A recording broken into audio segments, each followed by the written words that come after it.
Hello, Columbia University. My name is Najlaa Eltom. I am a Sudanese writer. I currently live in Sweden.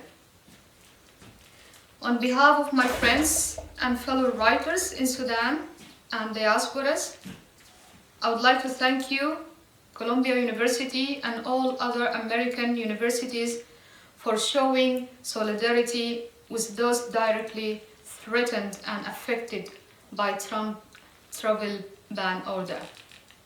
I stand in solidarity with the resistance of the American civil society against the far-right administration of President Trump.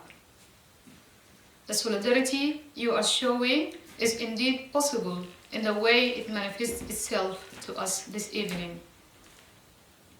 As I reach out for my fellow academics and writers in the US protesting the Muslim ban, I want to say that the ban insulted the resistance of the Sudanese people who are enduring the horrors of fundamental Islam for long solid 27 years.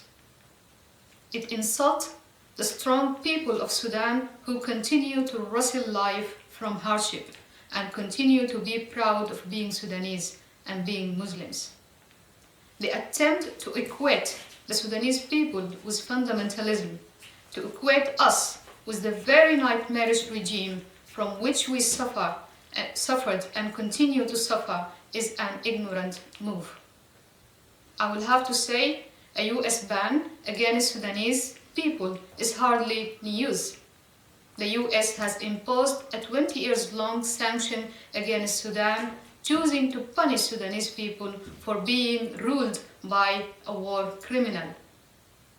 We are constantly mistaken for our own enemy. In the Sudanese lyric tradition, and also in the classic Arabic poetry, there exists an interesting literary device called al-munsifat, from insaf, or justice.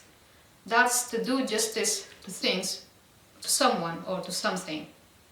Al-munsifat then is typically a poem or a section of a poem dedicated to the praise of the enemy. In this poem, the achievements and strengths of the enemy, usually some other tribe, is stated.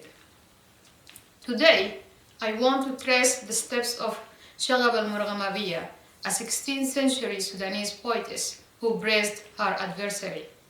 I want to praise Trump administration for being such a clear, discernible, and distinct rival. I want to praise Donald Trump for being too faithful to his ideology and narcissism, allowing the world to see the true and distinct reflection of capitalism. I thank him for making the same mistake of mistaking me for my oppressor.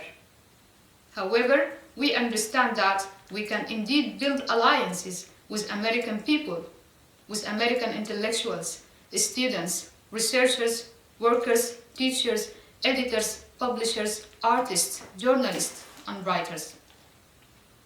I hope we continue to support each other. I hope this is the beginning of a healthier conversation with the American civil society.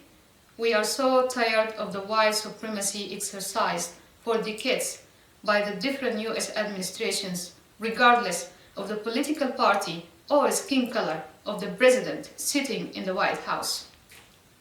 As we cannot drop the responsibility of being hopeful about the future, I hope this event will be remembered as a protest against all forms of discrimination and racism, against the global Black community of Native Americans, Black Americans, Africans, women, Muslims, people of color, LGBT, people with special needs, the poor, the Sudanese people, and the other nations banned by Trump Muslim ban.